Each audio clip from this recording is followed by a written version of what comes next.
안녕하세요. 물광 피부 연구가 쌤이에요. 오늘은 어마어마한 악건성 피부의 주인공 제니퍼 얘기를 해볼게요.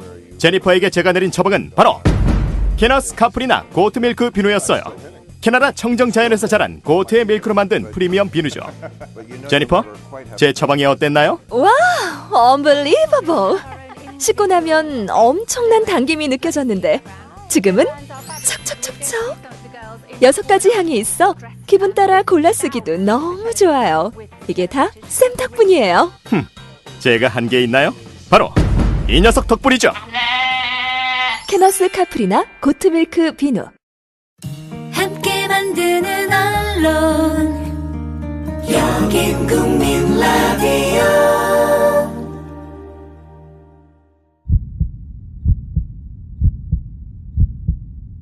전쟁학의 대가 가브리엘 콜코 교수가 쓴 제국의 몰락이라는 책이 있습니다. 이 책에서 거론되는 제국은 바로 미국입니다. 통제 불가능하게 진화한 기형적 금융, 그리고 막강한 군사적 영향력, 이 두 가지가 미국을 위태롭게 하고 있다는 것입니다.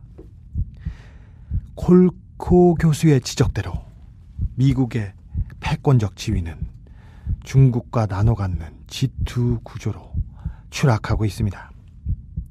국제사회의 힘이 요동치고 있지만 대한민국 외교는 갈팡질팡 오락가락입니다. 이런 가운데 전시작전 통제권을 미국으로부터 돌려받기로 한 약속, 박근혜 정부가 백지화했습니다. 적나라하게는 군사주권 포기 결정이라 하겠습니다. 자주국방을 외친 박정희 대통령 각하가 그립다, 이렇게 말하는 이도 있습니다.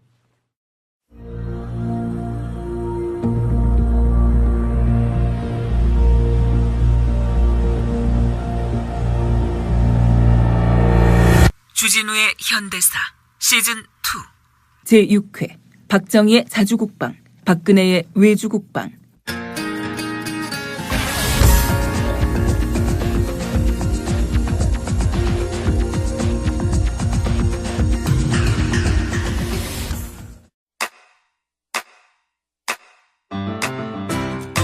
국민라디오 지지하는 4가지 방법 아시나요?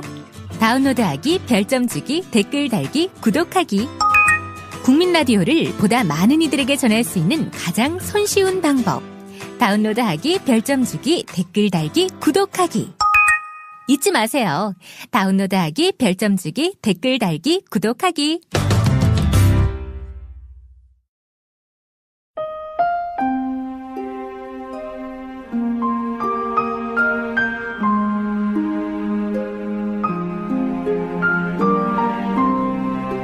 (1905년 11월 17일) 참정부 대신, 오늘로 말하자면 국무총리인 한규서를 만나보자. 그는 지금 덕수궁에 있다. 이럴 수가. 어찌 이런 일이 있을 수 있단 말인가. 오 천지신명이시여, 오 종묘사직이여.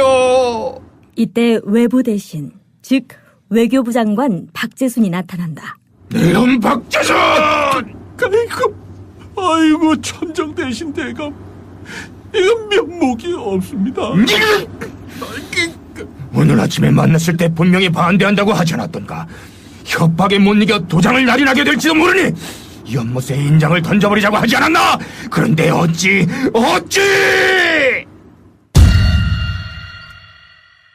을사늑약, 즉 대한제국의 외교권이 일본에게 넘어간 불의한 협약이 있던 날의 표정이다. 그로부터 5년 뒤 대한제국은 일본에게 강제 점령된다. 그게 바로 경술국치다. 나라를 잃었는데 선비 중에 목숨을 끊는 자가 없다면 이 얼마나 부끄러운 일인가 하며 스스로 생을 마감한 사람이 있었다. 바로 매천 황현이다. 황현이 기록한 바에 따르면 박재순은 이토 히로부미로부터 뇌물을 받은 것으로 알려졌다. 한편 이토 히로부미로부터 뇌물을 받은 또 다른 사람이 있습니다. 바로 군부 대신, 오늘날로 말하면 국방부 장관 이근택입니다. 이근택과 한규설은 사돈 관계였습니다. 한규설의 딸이 이근택 아들에게 시집 갔던 것입니다. 그때 여종 한 명이 한규설의 딸과 함께 이근택 집안에 들어갑니다. 을사늑약이 체결되던 그 시기였습니다. 아이고, 에이, 큰일 날 뻔했네. 나으리, 무슨 화를 만나셨습니까? 이 일본과의 조약을 반발하면서 저작거리 폭도들이 날 죽인다고 수선을 떠니까 그런 게지. 에이, 하마터면 죽을 뻔했구만. 문 잘 잠그게. 그리고 오늘 밤은 뒷방에서 자야겠어. 차객이 쳐들어올 수도 있으니 말했어. 예, 나으리, 이부자리 챙기겠습니다. 이야기 다 들었다. 이런 짐승만도 못한 놈. 지금 어느 안전이라고? 너 지금 혹시 나 들으라고 하는 게냐? 이런 요망한 년. 그래, 너 같은 매국노에게 한 소리다. 아니 뭐야? 아니 너 지금 그 소리 든 게 뭐냐? 시칼이다, 이근태. 너는 대신의 주위로 나라로부터 입은 은혜가 얼마나 되는지 아느냐? 나라가 위태로운데 죽지 못하고 도리어 내가 다행히 죽음을 면하였다니, 너는 참으로 개 돼지만도 못하구나. 나는 비록 천한 사람이지만 어찌 개 돼지의 종노릇을 하겠느냐? 나는 힘이 약해 너를 10,000번 죽이지 못하는 것이 한이로다. 차라리 옛 주인에게 돌아가겠다.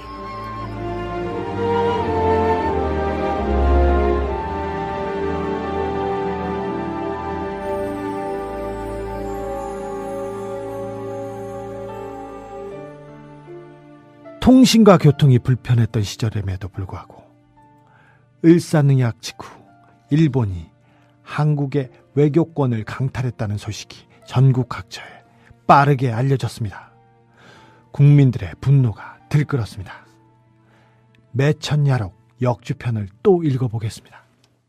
이때부터 온 도성안은 기가 땅에 떨어졌고 방방곡곡에서는 수백 수천 명이 무리를 지어 나라가 망했으니 우리들이 어떻게 살아간단 말인가 하고 부르짖었다.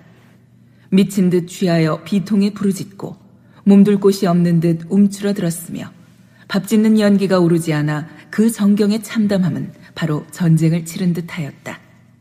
그러자 고종 황제는 11월 22일 황실 고문인 호모 헐버트 씨에게 이렇게 말합니다.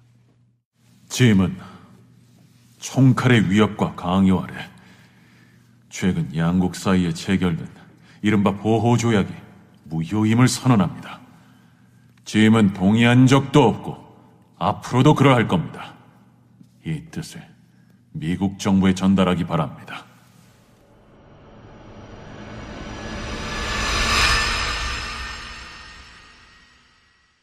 그러나 고종의 이 말은 전혀 힘을 얻지 못했다.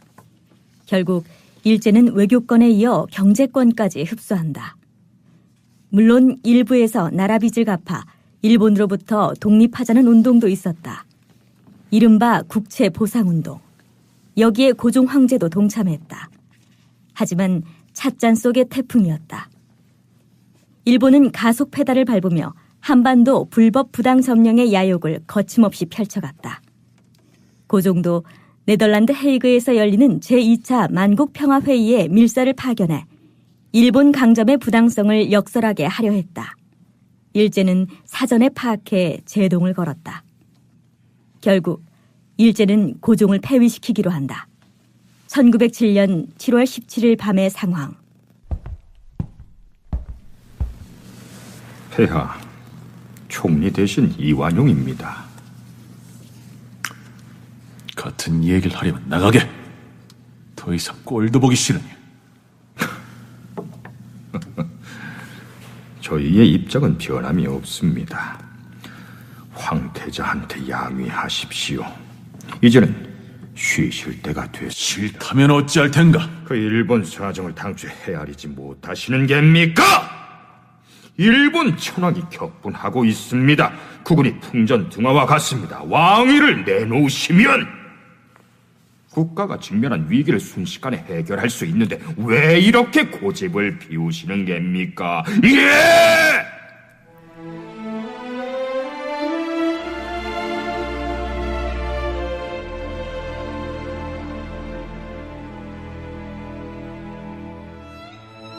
궁중에서 이완용을 비롯한 대신들이 고종에게 양위를 강요하는 그 시간에 일진회는 양위를 요구하는 촛불 시위를 벌였다. 배후에 일본이 있었다는 점은 더 이상 새롭지 않았다. 고종을 폐위시키고 순종을 세우겠다는 저희가 뭐겠나. 일제강점의 마지막 걸림돌을 제거하겠다는 것이다. 결국 새벽에 촛불 시위대는 흩어졌다. 고종이 양위하겠다며 굴복했기 때문이다.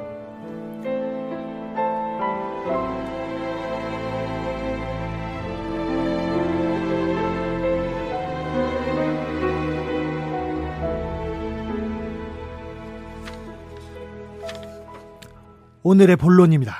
바로 군사주권에 관한 것입니다. 1907년 8월 1일 고종을 몰아낸 일본은 대한제국 군대 해산령을 내립니다.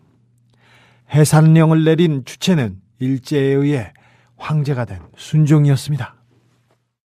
나란 일이 다사다난한 때에 쓸데없는데 돈이 쓰이지 않도록 비용을 절감하는 것이 필요하다고 판단한다. 그렇게 해서 생긴 돈으로 삶의 질을 윤택하게 하는 것이다. 다시 말해, 우리 군대는 용병이 대신 그 국방을 맡아도 충분하다고 본다. 그래서 짐은 지금부터 군제 쇄신을 꾀하려 한다. 배경이 있었습니다. 고종의 퇴위가 현실로 다가오자 일부 대한제국 군인들이 고종 황제의 신변을 경호하고 나섰습니다. 그러자 일본에게 매수된 군부 대신이 이 계획을 누설하면서 계획은 미수에 그치고 말았습니다. 이런 대한제국 군대를 그대로 둘 수 없었습니다. 여기는 대한제국군 1연대 1대대장실. 참령님, 이 분하고 원통한 상황을 어찌... 당시 참령은 박승환이었습니다. 군인으로서 나라를 지키지 못하고 신하로서 충성을 다하지 못하였으니 10,000번 죽은들 무엇이 아까울 것인가. 잠깐 나가보게. 내 다시 부르기 전에 절대 문을 열지 말고. 예,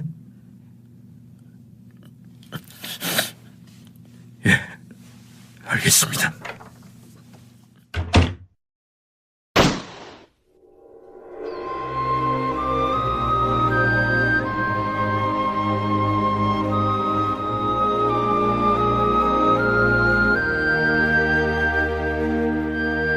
박승환의 자결 소식을 전해들은 대한제국 군인들. 대대장님이 돌아가셨다! 우리가 이대로 돈 몇 푼 챙기고 해산하고 말일인가? 대한제국군이 결기를 보여주지 못한다면 우리는 죽어서도 호압지졸이라는 오명을 벗지 못할 거야! 무기고를 부수고 무장한 다음 남대문 근처 일본군 병영으로 가세! 어서!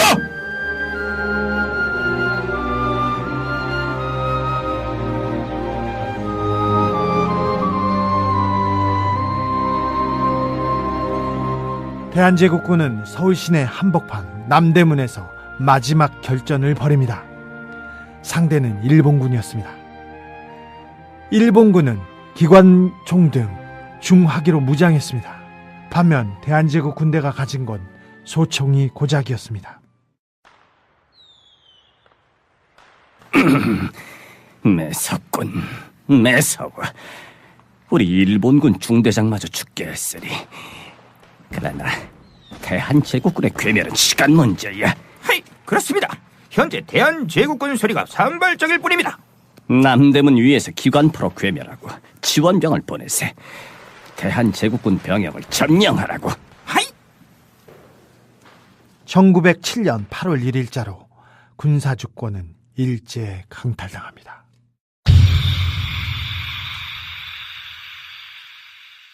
(1910년 8월 22일) 경술국치, 즉 일제강점이 현실이 된다. 그러다가 1945년 8월 15일 일제는 패망하고 이 나라에는 3년간 미군이 지배한다. 그리고 1948년 8월 15일 대한민국 정부가 수립한다. 대한민국 정부는 비로소 정상적인 주권 국가가 되며 군사 주권도 얻는다. 그러나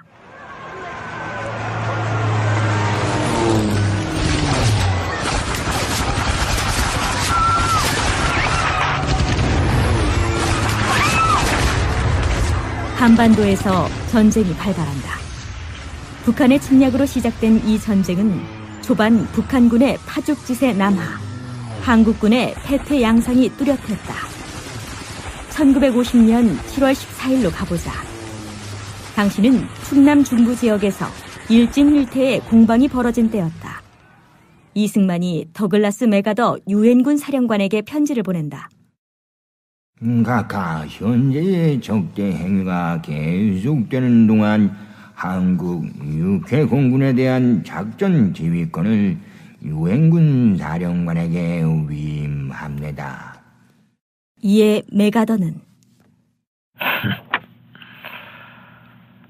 수락하지요. 이로써 한국 육군은 미 8군 사령관, 해군은 미 극동 해군 사령관, 공군은 미 극동 공군 사령관의 작전 통제를 받으며 전쟁을 수행하게 된다. 그리고 정전된 다음인 1954년 한미 상호 방위 조약과 그 후 개정된 한미 합의 의사록에서 작전 통제권이라는 용어로 대체돼 계속 유엔군 사령관이 행사하게 된다. 어쨌든 1950년 7월 14일 이후로 우리는 여태 군사 주권을 회복하지 못하고 있다.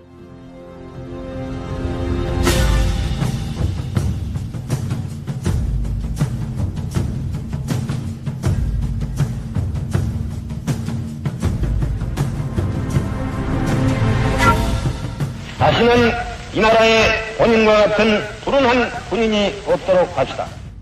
군인 출신으로 대통령에 오른 최초의 인물은 바로 박정희입니다. 그가 친일파였고 쿠데타를 통해 집권했다는 점은 논외로 하겠습니다. 전력이 그러해도 그는 주권국가의 수장이었습니다. 박정희의 이야기입니다. 지금은 1968년 1월. 뭐야? 뎁콘2를 발령했어? 그렇습니다, 각하. 아니, 그 미국 정보함 하나가 납포됐다고 전쟁 직전 단계 발령을 해? 미국으로선 상황을 엄중하게 보는 것 같습니다. 그렇다면은 우리 군대가 미국 정보함 구하려고 목숨을 걸어야 한다 이 말인가? 이게 말이 되란 말이야. 이틀 전 김신조 일당이 청와대 코앞까지 나타나서 청와대를 위협했을 때 그 미국은 뭐 했어? 아무런 조치를 취하지 않았지 않은가? 아니, 우리가 그 미국의 속국이야? 그 푸에블로 구출을 위해 북한 영토를 타격한다면 전면전이 될 텐데. 결국 그 전시 작전권을 다시 가져와야 해. 미국이 우리를 돕는다고 하지만은 미국의 이익이 우선일 뿐이야. 박정희가 그런 결심을 굳힌 건 북한의 태도 때문이었습니다. 1976년 8월 18일 판문점 도끼 만행 사건이 터지고 얼마 후 박정희의 집무실로 가보겠습니다. 아니 뭐야? 김일성이가 미국한테 직접 사과를 했어? 예, 김신조 사건 때나 문세광 사건 때나 우리가 사과를 요구해도 꿈쩍 않던 저 북괴가 미국이 요구하면, 미국이 제의하면 즉각 답을 한다는 겁니다. 이게 다 우리가 종이 호랑이라서 그런 거야. 이 북괴는 미국이 화가 나면은 바로 군사적인 행동을 할 수 있는 국가라고 생각하고 있는 거지. 하지만 이 남한은 화나게 만들어도 미국의 허락이 없으면은 아무것도 못한다고 보는 거라고. 이 진작에 전시작전권을 돌려달라고 할 걸 그랬어. 아주 통탄할 노릇이구만. 1984년 아웅산 참사 때도, 1996년 동해 잠수함 침투 사건 때도 침묵하거나 또는 엉뚱하게도 미국에게 사과했던 북한이었습니다.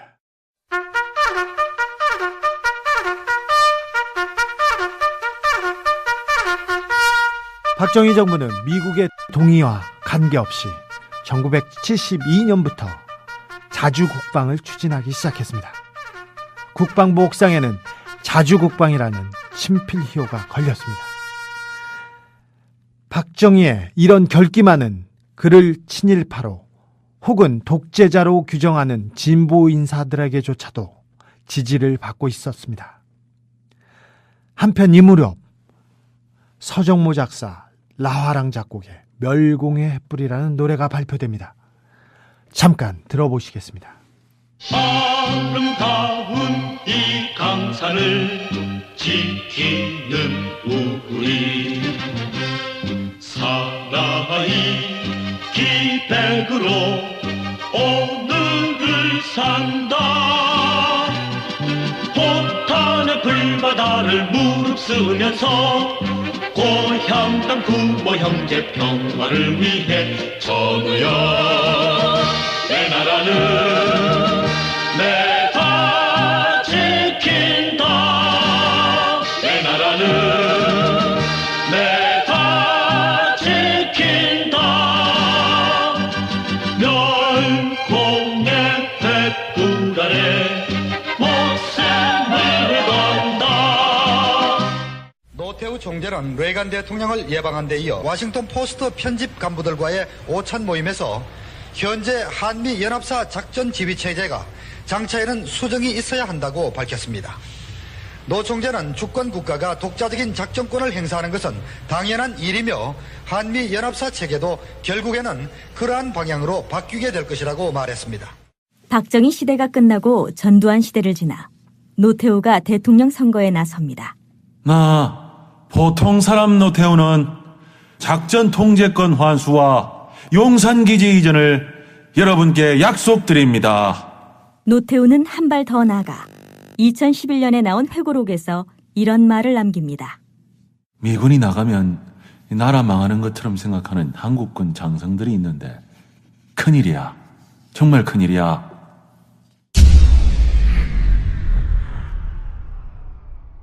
그 한국군 장성들을 향해 대통령 노무현은 이렇게 호통쳤습니다. 2006년 12월 21일 일입니다.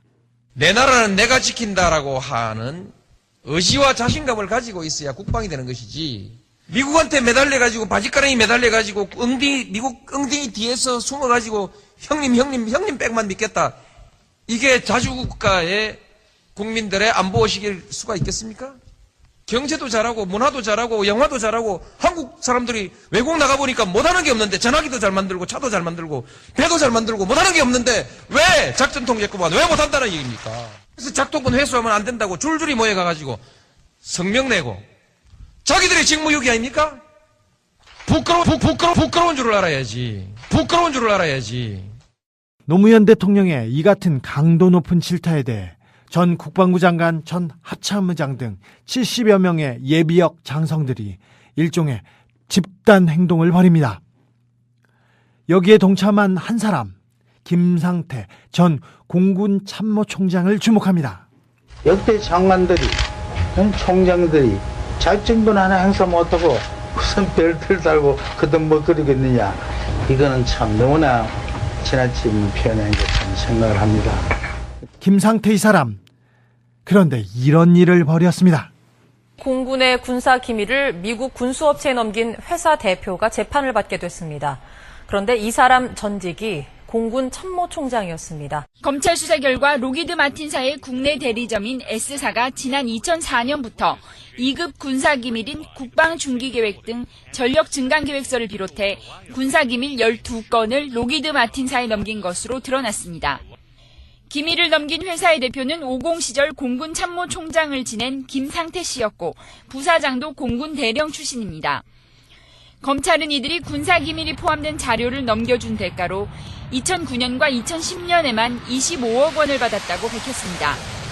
서울고등법원은 군사기밀을 미국 군수업체 로키드 마틴사에 넘긴 혐의로 재판에 넘겨진 김상태 전 공군 참모총장에게 징역 10개월에 집행유예 2년을 선고했습니다. 재판부는 누설한 군사기밀은 국가안보에 위험을 미칠 수 있었다면서 경제적 이득을 목적으로 군사기밀을 넘긴 사실이 인정된다며 이같이 판결했습니다.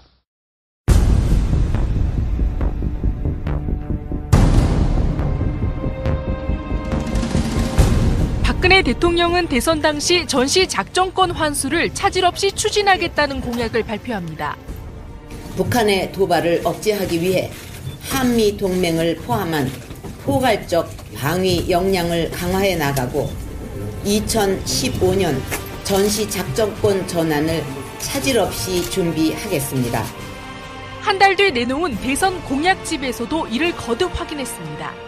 그러나 전작권 환수가 사실상 무기한 연기되면서 공약 파기 논란이 일고 있습니다. 청와대는 국가 안위가 더 중요하다는 입장을 내놓으며 진화에 나섰습니다.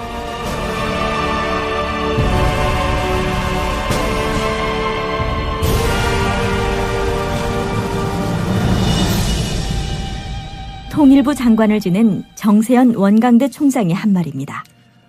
박정희 대통령에게 이 자주 국방은 멋진 수사가 아니라 피 맺힌 절규였다고 봅니다. 이게 40년이 넘었고 자주 국방에 기치를 내걸고 그동안 엄청난 국가 예산을 국방비에 투자했는데도 아직도 군사력으로 북한을 감당할 수 없어서 전작권을 무기한 미국에 맡길 수밖에 없이 됐다니 기가 막힐 노릇입니다. 자주 국방을 피맺히게 외쳤던 아버지의 딸이 이 40년 후 나라의 대통령이 되어서 의존 국방의 시대를 열어놓은 셈입니다.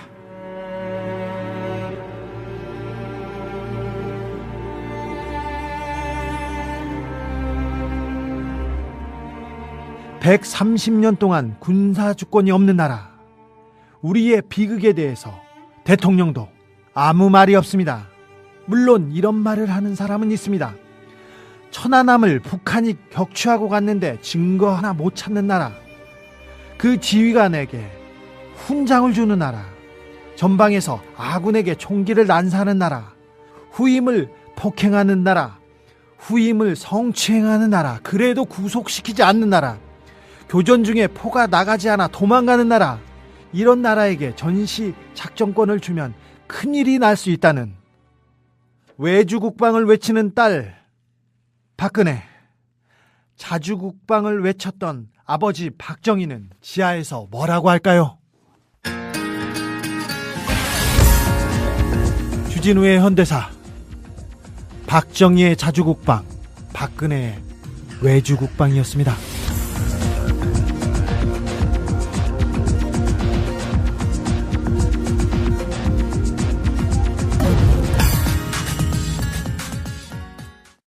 미디어 협동조합 국민TV 뉴스K 앵커 노종면입니다. 정치 권력, 재벌, 특정 지배주주로부터 오염되지 않는 언론, 국민TV가 그 실험을 해나가고 있습니다. 이런 언론이 지속 가능하다면 다른 여러 언론도 따라올 것입니다. 닻을 올린 국민TV, 순항하도록 힘을 실어주십시오.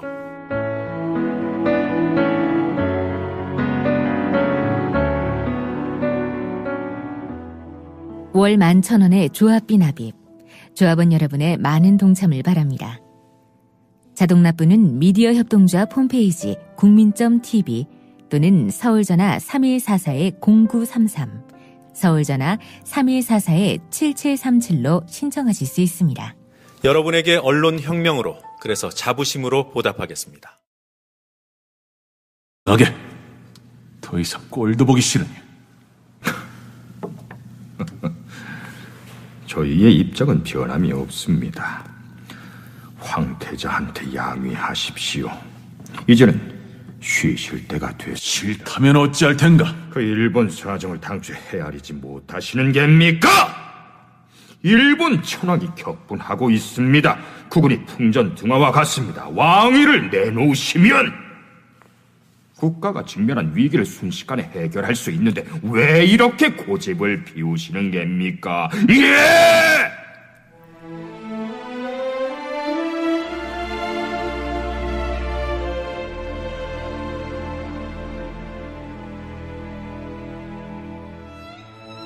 궁중에서 이완용을 비롯한 대신들이 고종에게 양위를 강요하는 그 시간에 일진회는 양위를 요구하는 촛불 시위를 벌였다.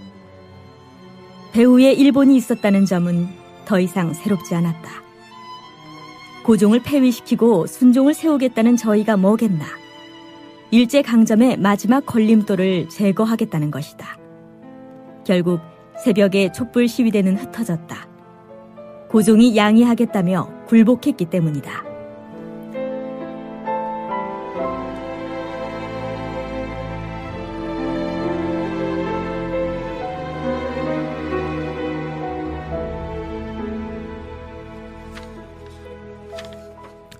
오늘의 본론입니다.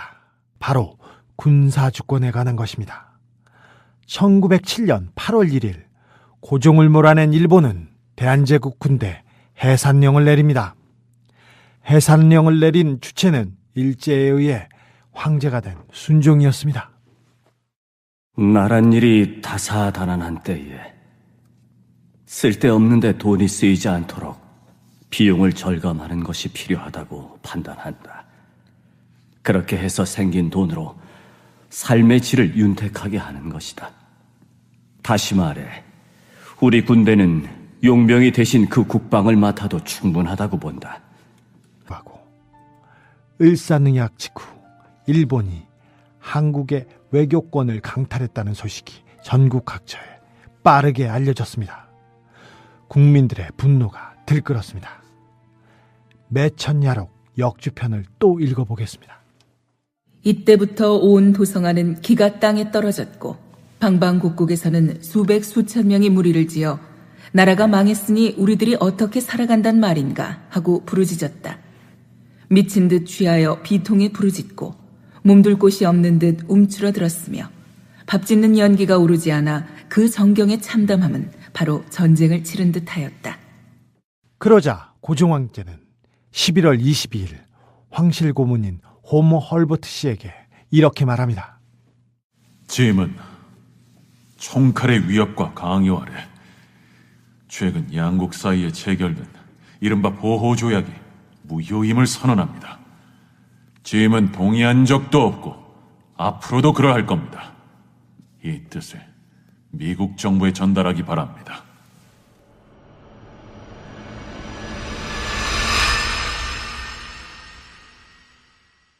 그러나 고종의 이 말은 전혀 힘을 얻지 못했다. 결국 일제는 외교권에 이어 경제권까지 흡수한다. 물론 일부에서 나라 빚을 갚아 일본으로부터 독립하자는 운동도 있었다. 이른바 국채보상운동. 여기에 고종 황제도 동참했다. 하지만 찻잔 속의 태풍이었다. 일본은 가속 페달을 밟으며 한반도 불법 부당 점령의 야욕을 거침없이 펼쳐갔다. 고종도 네덜란드 헤이그에서 열리는 제2차 만국평화회의에 밀사를 파견해 일본 강점의 부당성을 역설하게 하려 했다. 일제는 사전에 파악해 제동을 걸었다. 결국 일제는 고종을 폐위시키기로 한다. 1907년 7월 17일 밤의 상황. 폐하, 총리 대신 이완용입니다. 같은 얘기를 하려면 부터 뇌물을 받은 것으로 알려졌다. 한편 이토 히로부미로부터 뇌물을 받은 또 다른 사람이 있습니다. 바로 군부 대신, 오늘날로 말하면 국방부 장관 이근택입니다.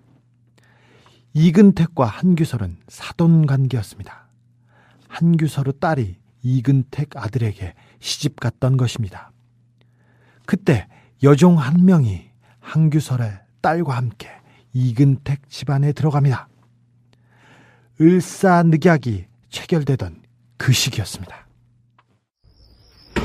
아이고, 큰일 날 뻔했네. 나으리, 무슨 화를 만나셨습니까? 일본과의 조약을 반발하면서 저작거리 폭도들이 날 죽인다고 수선을 떠니까 그런 게지. 하마터면 죽을 뻔했구만. 문 잘 잠그게. 그리고 오늘 밤은 뒷방에서 자야겠어. 차객이 쳐들어올 수도 있으니 말했어. 예, 나으리. 이부자리 챙기겠습니다. 이야기 다 들었다. 이런 짐승만도 못한 놈! 지금 어느 안전이라고? 너 지금 혹시 나 들으라고 하는 게냐? 이런 요망한 년! 그래! 너 같은 매국노에게 한 소리다! 아니, 뭐야? 아니, 너 지금 그 손에 든 게 뭐냐? 시칼이다, 이근태. 너는 대신의 주위로 나라로부터 입은 은혜가 얼마나 되는지 아느냐? 나라가 위태로운데 죽지 못하고 도리어 내가 다행히 죽음을 면하였다니. 너는 참으로 개 돼지만도 못하구나. 나는 비록 천한 사람이지만 어찌 개 돼지의 종노릇을 하겠느냐? 나는 힘이 약해 너를 10,000번 죽이지 못하는 것이 한이로다. 차라리 옛 주인에게 돌아가겠다.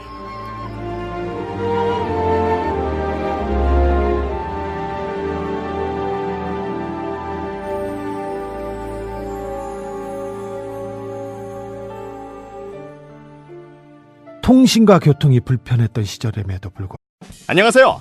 물광피부 연구가 쌤이에요. 오늘은 어마어마한 악건성 피부의 주인공 제니퍼 얘기를 해볼게요. 제니퍼에게 제가 내린 처방은 바로 캐너스 카프리나 고트밀크 비누였어요. 캐나다 청정자연에서 자란 고트의 밀크로 만든 프리미엄 비누죠. 제니퍼, 제 처방이 어땠나요? 와, unbelievable. 씻고 나면 엄청난 당김이 느껴졌는데 지금은 척척척척 6가지 향이 있어 기분 따라 골라 쓰기도 너무 좋아요. 이게 다 쌤 덕분이에요. 제가 한 게 있나요? 바로 이 녀석 덕분이죠. 캐너스 카프리나 고트밀크 비누. 함께 만드는 언론 여긴 국민 라디오.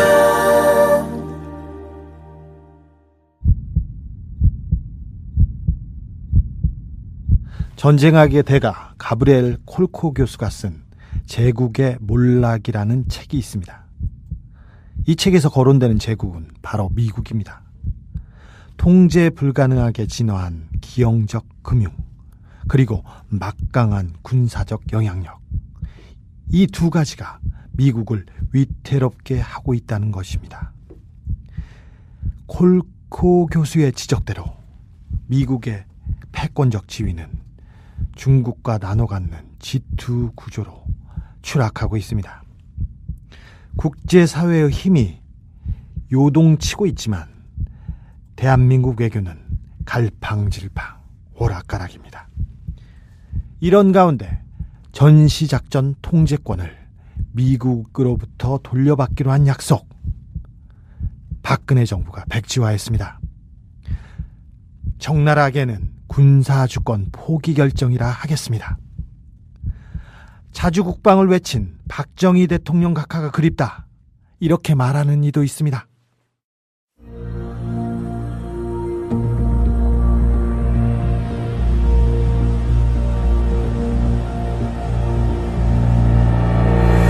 주진우의 현대사 시즌2 제6회 박정희의 자주국방, 박근혜의 외주국방.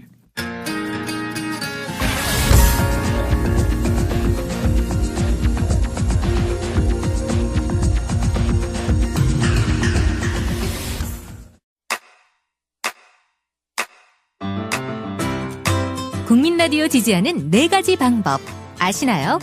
다운로드하기, 별점 주기, 댓글 달기, 구독하기. 국민라디오를 보다 많은 이들에게 전할 수 있는 가장 손쉬운 방법. 다운로드하기, 별점 주기, 댓글 달기, 구독하기. 잊지 마세요. 다운로드하기, 별점 주기, 댓글 달기, 구독하기.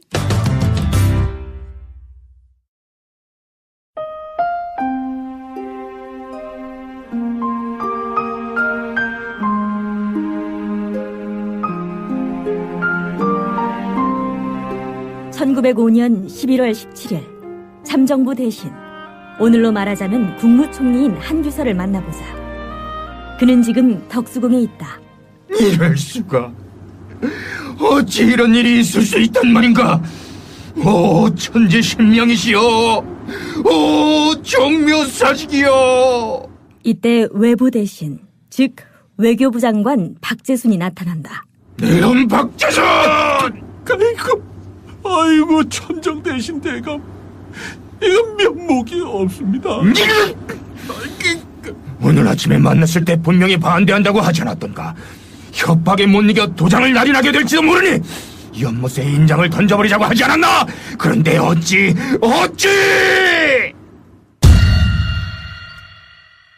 을사늑약, 즉 대한제국의 외교권이 일본에게 넘어간 불이한 협약이 있던 날의 표정이다.